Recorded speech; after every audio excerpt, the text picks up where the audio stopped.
Hingga beberapa saat Eko merasa sesuatu ada yang aneh di sekelilingnya. Kesimpulannya, di kamar ini Eko tidak sendirian. Tiba-tiba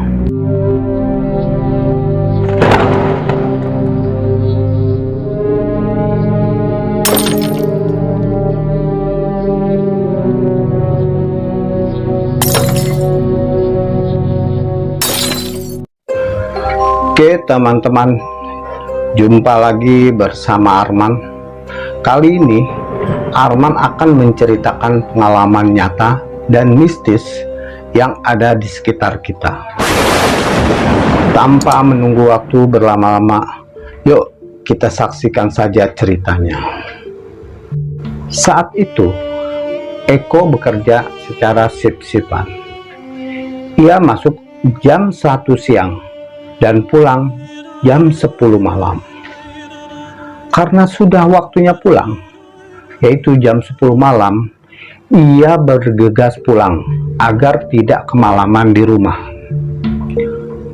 Setelah sampai di rumah, badannya itu terasa capek sekali, terasa sangat lelah. Tapi Eko tidak bisa langsung tertidur. Maka untuk merelaksasi tubuhnya, si Eko ini main game, dan dia pikir besok juga kan masuk siang. Jadi Eko bisa lebih santai, tidak terburu-buru. Ya, di pagi hari ia bisa tidur kembali setelah sholat subuh karena ia masuk jam 1 siang. Itu pikirnya Eko.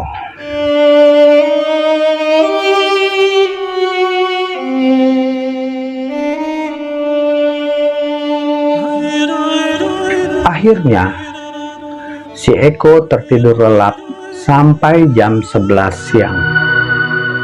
Dia berpikir, santai saja dalam hatinya.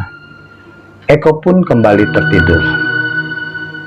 Tapi ada yang berbeda saat Eko menoleh. Hingga beberapa saat Eko merasa sesuatu ada yang aneh di sekelilingnya. Kesimpulannya, di kamar ini Eko tidak sendirian. Tiba-tiba ada sesuatu seperti ada yang menekan tubuhnya. Si Eko itu tidak bisa bergerak, sampai bicara pun sulit. Eko tahu ini bukanlah hal yang biasa. Saat itu terdengar suara tertawa tepat di belakang telinganya.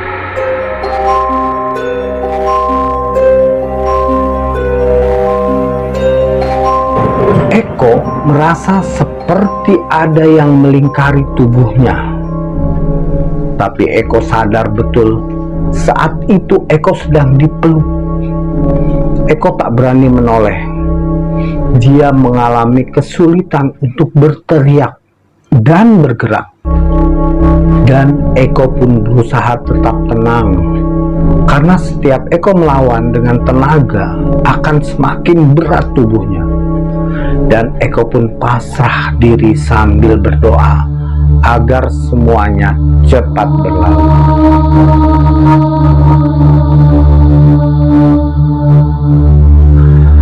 Lalu Eko pun memejamkan matanya untuk menenangkan diri. Tapi dia bukan untuk tertidur kembali, karena pikirnya nanti pun akan hilang dengan sendirinya. Namun tiba-tiba Eko mendapati posisinya itu sedang melayang, yaitu melayang dari tempat tidurnya. Eko pun terkejut saat melihat ada wanita berdaster putih panjang dengan rambut sebahu, wajah putih sangat pucat sekali. Eko tidak bisa melihat bola mata wanita tersebut. Saat itu yang Eko lihat hanya mata bulat besar dan hitam. Dia sedang tidur di kasurnya si Eko sambil menghadap ke si Eko itu. Jadi dia itu tepat ke arah wajahnya. Saat itu sekeliling menjadi gelap dan sepi, seperti suasana mendung. Dan seperti hanya Eko dan wanita itu yang berada di ruangan kamar tidurnya saat itu. Eko yakin ini bukan mimpi, tapi Eko pun tak bisa merasakan aktivitas di luar.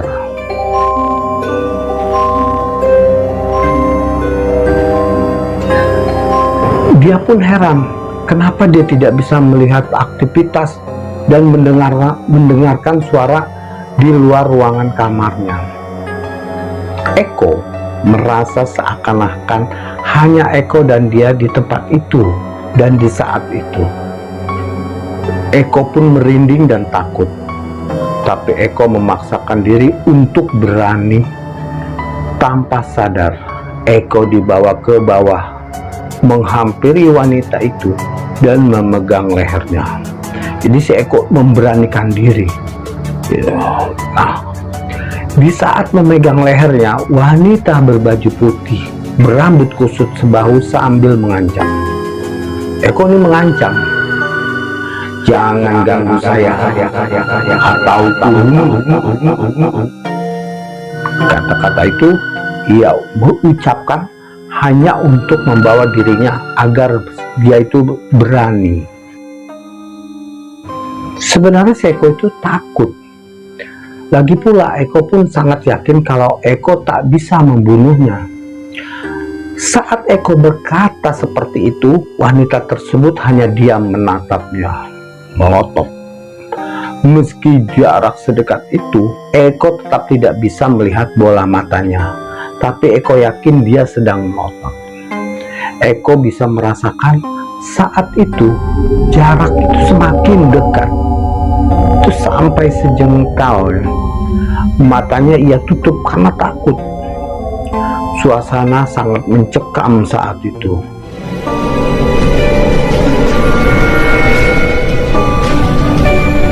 Dan tiba-tiba Eko kembali membuka matanya.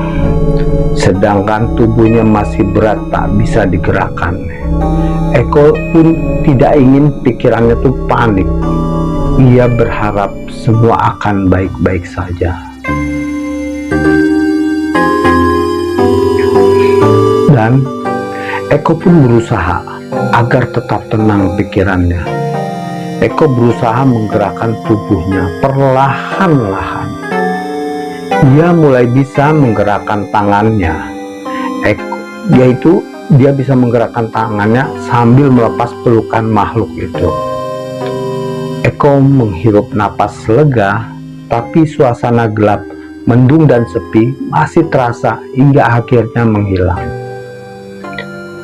Eko bangun langsung menuju kulkas di dapurnya karena dia kehausan. Jadi pas dapurnya tepat di depan kamarnya yang belum terpasang pintu dan menghubungkan ke ruang kamarnya dan ruang dapur. Sebenarnya itu ibunya itu berada di dapur dan sedang memasak untuk berjualan. Setelah dia melihat ibunya, Eko tidak menceritakan, dia hanya kembali ke kamarnya sambil memainkan ponselnya. Sampai akhirnya dia bersiap-siap hendak berangkat kerja dan kembali pulang di malam hari. Tapi ia penasaran apa yang dirasakan dan dialaminya tadi malam. Ia pun bercerita kepada saudaranya tentang kejadian semalam.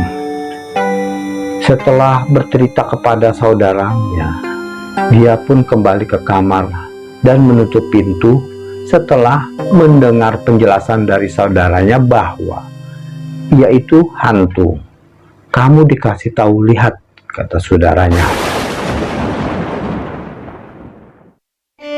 Eko pun mengangguk-angguk saja. Itu kiriman. Ada yang belajar ilmu hitam. Tapi itu bukan artinya sengaja dikirim ke kamu. Dia cuma mau ngetes saja. Bukan kamu saja yang dikirim, tapi banyak tetangga juga ada yang kena. dan banyak tetangga-tetangga lain.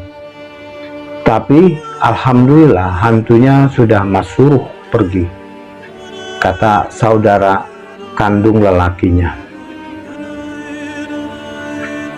Eko cukup menyimak saja dan semua kembali seperti biasa. Hari berganti hari dan minggu berganti minggu.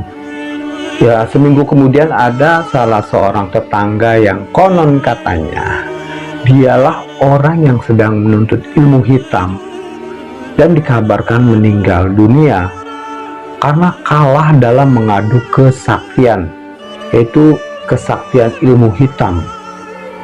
Akhirnya semua warga yang ada di kampung semuanya hidup damai tanpa dihantui ketakutan di malam hari.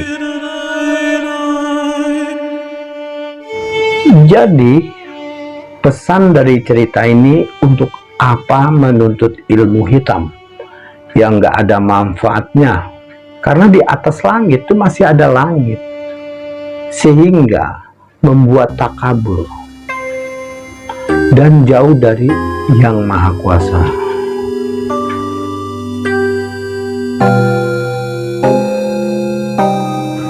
Demikian akhir dari cerita ini. Semoga kita dapat mengambil pelajaran dari isi cerita ini.